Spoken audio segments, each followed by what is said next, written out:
There is a fish that slowly drags one eye across its own skull. By the end, you will watch that eye finish its journey and see why a body this scrambled ends up hunting better than a fish built the ordinary way. It starts life looking completely ordinary.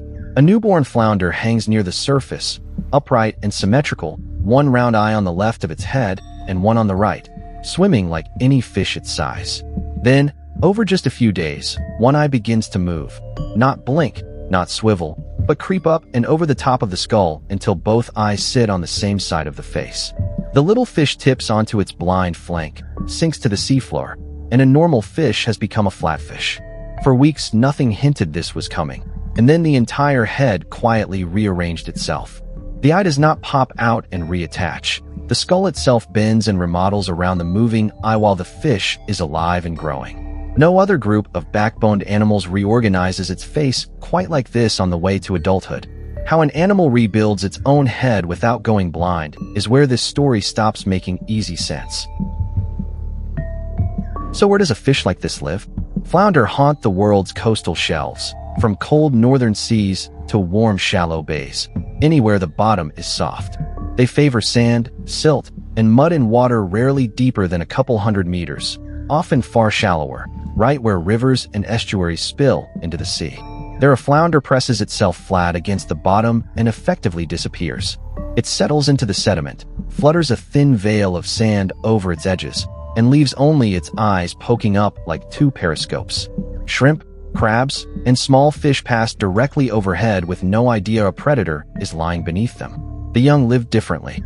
Newly hatched flounders start life much higher up, drifting near the surface in open water, and only later ride the currents shoreward into nursery grounds, shallow, warm, sheltered flats where the seabed is calm. They will spend weeks there before they ever settle onto the bottom for good. And what happens to their small bodies during those nursery weeks is stranger than anything the quiet seabed suggests. The strangest part, and I caught halfway across a living skull, is still ahead. For now, the young flounder still looks like an ordinary fish. That does not last.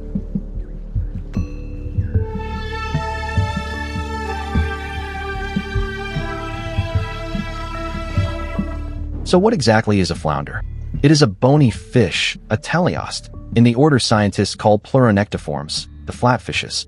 Say that name once and let it go. The shape is what matters.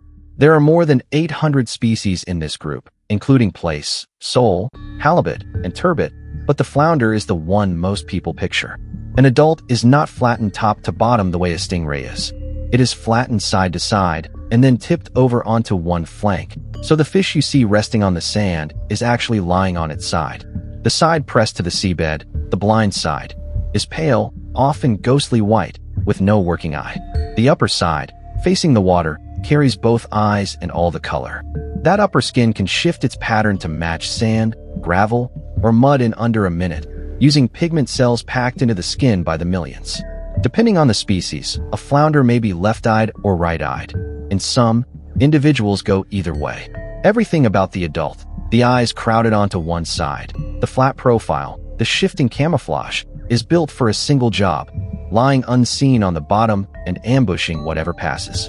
But an adult flounder is a finished product. To really understand it, you have to catch it in the act of becoming one. A flounder vanishes against the seabed with both eyes staring straight up. Watch one settle and you lose it. It presses flat into the sand, and its skin shifts color to match the bottom exactly. All that gives it away is two eyes, side by side on top, swiveling independently like a pair of periscopes. Both eyes sit on the upward-facing side, so a fish lying on one flank can still watch all the water above it. When a shrimp or small fish drifts overhead, the flounder explodes upward off the bottom, engulfs it, and drops back into invisibility before the sand has settled. A body lying on its side, one flank blind against the ground, turns out to be one of the best ambush designs in the sea. But here is the part that should stop you. This fish was not born this way. It did not hatch flat, and it did not hatch with both eyes on top. It began as an ordinary upright fish with one eye on each side of its head, and then it took itself apart and rebuilt. How an animal shifts an eye from one side of its skull to the other, while alive and hunting, is where the biology stops behaving. An eye cannot pass through solid bone, so the flounder does something stranger. It rebuilds the skull around the eye as the eye moves. This is the crossing we promised you at the start. As the young fish transforms, the eye on its soon-to-be underside begins climbing toward the top of the head. A strip of cartilage and bone in front of it is resorbed, dissolved away by the body, opening a path, while fresh bone forms behind it, so the socket effectively rebuilds on the new side. The eye rides over the crest of the skull on this shifting foundation, its nerve and muscles stretching and rerouting the entire way, and it never detaches or goes dark. Driving all of it is a surge of thyroid hormone, the same signal that turns a tadpole into a frog. When that hormone spikes, it sets off a scheduled demolition and reconstruction. Some cells tear down old bone on one side, while others build new bone on the other, and pigment switches on across the top and off underneath. The finished skull is asymmetric for life. The two eye sockets no longer mirror images. If a human head tried this, it would be a catastrophe. In the flounder, it is routine, scheduled, and survivable.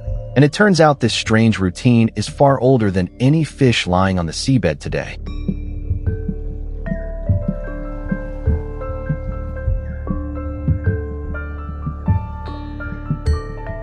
A fossil flatfish was found with one eye stuck halfway across its skull. For over a century, skeptics used the flatfish as a supposed problem for evolution. How? They asked, could a half-migrated eye ever help at all?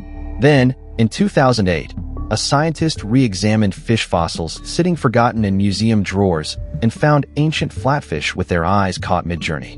One eye had climbed partway up the skull but had not yet crossed to the other side. A real in-between stage, frozen in stone. These fish lived roughly 50 million years ago, and they show the migration evolved gradually, each small shift useful on its own. A fish lying at a slight angle, with one eye nudged a little higher, could already see better along the seabed than a fully upright one. The old objection had been that such a body must have appeared all at once, fully formed. The fossils showed otherwise. Flatfish as a lineage are ancient, and today they live on nearly every continental shelf on Earth. The flounder you might buy this weekend is running a developmental program refined over that same immense stretch of time. It is not a birth defect that happened to stick. It is a deep, rehearsed routine, which leaves the simplest question for last. If this works so well, why does it still feel wrong to look at? So why does almost no one know this? Part of it is timing. The whole transformation happens in a matter of weeks, in tiny, transparent larvae drifting in coastal water where no one is watching. By the time we meet a flounder, on a plate, in a market, half buried in an aquarium tank, the strangeness is already finished and hidden. It just looks like a flat fish that happens to have both eyes on top, and we file it under seafood and move on. But every flounder on that ice was once an ordinary upright fish that took its own skull apart and rebuilt it around a wandering eye, then lay down on its side for the rest of its life. It is one of the clearest cases we have of an animal breaking the body plan it was born with, in full view, and getting away with it. The next time one looks up at you with two eyes crowded onto the same side of its face, remember that it built that face itself.